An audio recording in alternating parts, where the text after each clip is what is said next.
पहला गॉडल के कोच साहब के साथ वो मेरे को मिले और मैं उनसे डायरेक्टली पूछा यार कि ये लाइनअप में इतना लेफ्ट राइट क्यों कर रहे हो आप, मतलब वो प्लेइंग फोर क्यों नहीं है मास्टर सीरीज में, आपने ऐसा सब कुछ टेस्ट वेस्ट कर लिया उसके बाद भी इतने बड़े स्टेज में आने के बाद इतने चेंजेस क्यों कर रहे हैं। उनका जवाब मेरे को बहुत ही जेन्युइन लगा टू बी ऑनेस्ट, क्योंकि उन्होंने बोला यार कि देख मास्टर सीरीज का जो तू पॉइंट उठा रहा है, तो मास्टर सीरीज में सिम जो था उसका तबीयत खराब हो गया था इनिशियल कुछ डेज में, अब वो चला गया था। तो बीच में हम लोग ने गॉडजी को बुलाया था और गॉडजी खेलना स्टार्ट किया सिम अपने हॉस्पिटल में, भारी उसका तबीयत खराब हुआ था। तो हम लोग के लिए जो एक्सपेरिमेंट फेज था कि भाई सिम को पहले इनिशियल मैचेस खिला लेते हैं अच्छे से, उसके बाद गॉडजी को एज अ ट्रायल बुलाएंगे, लेकिन उसका अपोजिट हो गया, गॉडजी मेन हो गया और सिम चला गया एज अ ट्रायल में क्योंकि उसका तबीयत ठीक नहीं था, और मैक्सिमम मैचेस गॉडजी ही खेला था मास्टर सीरीज में। तो वहाँ पे सेमीफाइनल में अच्छा खेला गया था, वहाँ पे डोमिनेट किए थे, टेबल टॉप भी किए थे नेक्रो, अब तो वो याद ही होगा। तो उन्होंने सोचा कि सेम लाइनअप को उठा के इधर डालते हैं ताकि चीज़ें कंट्रोल में जाए, चीज़ें बेहतर जाए, ऐसा कोच का मानना था इनिशियली। तो फिर उन्होंने गॉडजी को डाला, चीज़ें बिल्कुल भी वर्कआउट नहीं की, वो हम लोग ने साफ साफ देखा। मेन डिसीजंस सारे लोगों से लिया जा रहा था, और हम भाई अमर भाई और पांग वगैरह सब इन्वॉल्व हो रहे थे ये सारे डिसीजंस के लिए। तो वर्कआउट नहीं हो पाया। पंग का फिर कॉल आया कि भाई ठीक है, अभी तक हम लोग ने सबका देखा सबका सुना, अब यहाँ से मेरे को डिसीजन लेने दो, आज से मैं हूँ यहाँ का हाँ सिंघम, ऐसा। तो पंग ने बोला कि भाई यहाँ से जो भी होगा वो मैं चाहता हूँ कि मैं लूँ यहाँ से। तो सबने बोला कि अगर तू कॉन्फिडेंट है और तेरे को लगता है कि यही चीज़ें फॉलो करना है तो ठीक है, तू कॉल ले, बट यहाँ से जो भी गलत होगा वो तेरे ऊपर आएगा, वो 100% रिस्पॉन्सिबिलिटी तेरी।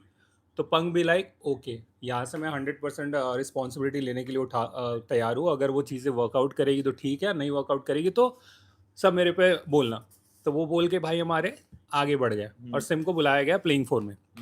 उसके बाद जब वो आया तो गॉडलाइक का चिकन डिनर लेने का इरादा ही नहीं था, एकदम चिकन डिनर के लिए वो नहीं खेल रहा। आज के ही मैचेस तुम लोग अगर ध्यान से देखे होंगे, वो लग ही नहीं रहा था कि वो चिकन के लिए जा रहे, वो बस ट्राई कर रहे थे कि फाइट करेंगे। तो मैं बोला भाई फाइट करना और चिकन निकालना तेरे को नहीं लग रहा है कि गलत कॉल है तेरे एंड से? तो बोले कि भाई देख, हम लोग के जो मैचेस में रोस्टर्स में इतने चेंजेस हुए तो सारे प्लेयर्स जितने भी है सब अंडर कॉन्फिडेंट हो गए, वो प्रॉपर 1v1 की भी जब बात आ रही है तो वो नहीं कर पाए, हग रहे हैं। तो आज का जो माइंडसेट था 6 मैचेस में कि हम लोग को हर मैच में मिनिमम 8 से 10 15 फिनिशेस निकालना है, दूंगा आपका, पक्का दूंगा। 8 से 10 15 फिनिशेस हम लोग को मिनिमम चाहिए, और अगर उसके साथ चिकन डर आता है प्लस पॉइंट, अगर नहीं आता है तो कोई बात नहीं, हम लोग सिर्फ और सिर्फ फिनिशेस के लिए जाएंगे आज। Not bad. तो उससे क्या हो रहा है कि पॉइंट्स आ गए, क्वार्टर फाइनल में जितना कट ऑफ चाहिए था उसके अराउंड पॉइंट्स उन्होंने निकाल लिया आज के दिन में। कल आई थिंक डिसेंट मैच भी जाएगा तो भी वो लोग क्वालिफाई, तो उनका प्रिपरेशन क्वार्टर फाइनल के लिए नहीं चल रहा है, आगे फाइनल्स और सेमीफाइनल के लिए तैयारी में लगे कि टॉप 8 आने तो पोजीशन पॉइंट्स और वो दोनों आ जाएंगे, दोनों आ जाएंगे। अब मैंने पूछा कि भाई ठीक है, आज तूने ये कर लिया, आज तू फिनिश निकाल रहा है, बट तेरे को ये नहीं लग रहा है कि वो चिकन डिनर का जो मोमेंटम तेरे को चाहिए आने वाले सेमीज में, अगर वो यहाँ पे एक भी चिकन नहीं आएगा तो आगे इफेक्ट करने वाला है?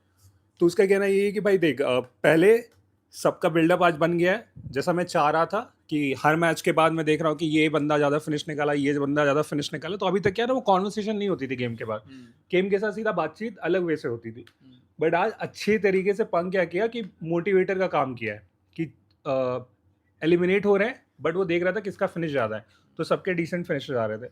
तो पंग एज अ मोटिवेटर सबको स्पीच दे रहा है कि भाई देख, ये है तेरा स्ट्रेंथ, ये है तेरा वो काम। और अब कल जो 4 मैचेस लास्ट बचे, कल फिनिशेस के लिए वो लोग नहीं जाने वाले, कल चिकन के लिए खेलेंगे। और कल सब पैसे भी खेलेंगे, ये मैं बता दे रहा हूँ। तो एक बहुत प्यारा कॉन्वर्सेशन, और मेरे को पंग के लिए भाई सैल्यूट है, क्योंकि इतना बड़ा फैन बेस के सामने, इतने बड़े फैन बेस के सामने वो बंदा इतना बड़ा रिस्क लिया है कि उस रिस्क के कारण उसका करियर में, मतलब समझ रहे हो हेट कितना आ सकता था, बट उसने उसके लिए अपने आप को स्टेप अप किया और आज का काम कर दिया, कल का भी काम मेरे को लगता है हो ही जाएगा। तो यही बात मेरे को बताना था जो कि ऑडियंस के सामने आना चाहिए था कि भाई के ऊपर तुम लोग जो प्रेशर बना रहे हो मत बनाओ, सब कुछ प्लान के अकॉर्डिंग आज लोग उन्होंने किया है। ऐसा नहीं कि चिकन नहीं आ रहा है, वो चिकन नहीं ले रहे थे, वो सिर्फ और सिर्फ फाइट के लिए जा रहे थे, फिनिशर निकाल रहे थे ताकि इंडिविजुअल लेवल में सबका वो कॉन्फिडेंस बूस्ट हो है, और वो आज मेरे को लगता है कि सबको बूस्ट काफी अच्छा मिला है।